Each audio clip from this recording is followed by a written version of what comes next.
கருவுற்று இருக்க பெண் அவங்களோட ஆறாவ அவங்க ஃபுல்லா அன்பால நிறைக்கும்போது, குழந்தைக்கு அது அப்படியே கடத்தப்படுங்க. உங்க குழந்தை ரொம்ப சேஃபா, செக்யூர்டா ஒரு அன்பான என்விரான்மென்ட்ல தான் உருவாகும்போது, அது இயற்கையிலேயே அதுக்கான நோய் எதிர்ப்பு சக்தி அதிகரிக்க ஆரம்பிக்கும். குழந்தை இமோஷனலி இன்டெலிஜென்ட்டாவும் வர ஆரம்பிக்குங்க. அதுக்கு இந்த பயிற்சிகள் ரொம்ப எஃபெக்டிவா இருக்கும். சரி, நமக்குள்ள அன்பை அதிகரிப்பதற்கு, நமக்குள்ள மன நிம்மதியை அதிகரிப்பதற்கு, நமக்குள்ள மன்னிக்கும் குணத்தை அதிகரிப்பததற்கு, நமக்குள்ள பாசிட்டிவிட்டிய அதிகரிப்பதற்கு இந்த அநாகத பயிற்சி ரொம்ப முக்கியங்க.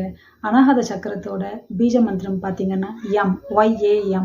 அப்புறம் அதோட நிறம் பச்சை நிறம். இதை சம்மந்தப்படுத்தி தான் நம்ம இந்த பயிற்சியை பண்ண போறோம்.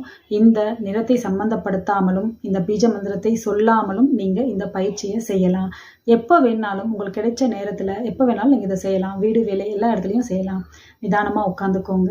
உட்கார்ந்துட்டு உங்களுடைய கையை இதயத்து மேலே வச்சுக்கோங்க. நம்ம அநாகத சக்கரம் இங்கே தான் இருக்குது.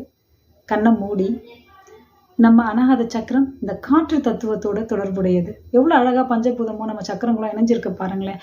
அப்போது இந்த காற்று, நம்ம மூச்சு காற்று உள்ளே இழுக்கிறோம் இல்லையா, அதை இழுக்கும்போது நமக்குள்ள அநாகத சக்கரத்தை சமநிலைப்படுத்துறதா நினைக்கணும். நம்ம மூச்சு காற்றை உள்ளே இழுக்கும்போது நம்ம மனசுக்குள்ள அந்த பீஜ மந்திரம் யம் அப்படின்றத பல தடவைகள் சொல்லலாம். அந்த பச்சை நிற ஒளி நம்ம அநாகத சக்கரத்தை சமநிலைப்படுத்துறதாவும் நினைக்கலாம். நினைச்சிட்டு மூச்சை உள்ள இழுக்கும்போது இந்த தெய்வீக காற்று தத்துவம் என் ஆற்றலை அதிகரிப்பதற்கு நன்றி.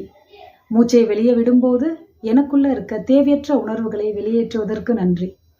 திரும்ப மூச்சை உள்ள இழுக்கும்போது இந்த காற்று தத்துவம் என்னுடைய ஆற்றலை அதிகரிப்பதற்கு நன்றி. என்னை நேசிப்பதற்கு நன்றி. என்னை குணப்படுத்துவதற்கு நன்றி. என்னை ஆசீர்வதிப்பதற்கு நன்றி அப்படின்னு ஒவ்வொரு தடவையும் ஒன்று ஒன்றா சொல்லுங்க. இன்ஹேல் பண்ணுறப்ப பாசிட்டிவாக சொல்லுங்க. எக்ஸேல் பண்ணும்போது உங்களுக்குள்ள இருக்க தேவையற்ற விஷயங்களை, கோபம், உங்களுடைய வருத்தம், கவலை, இந்த மாதிரியான விஷயங்களை அதை வெளியே கொண்டு போகிறதா நினைங்க.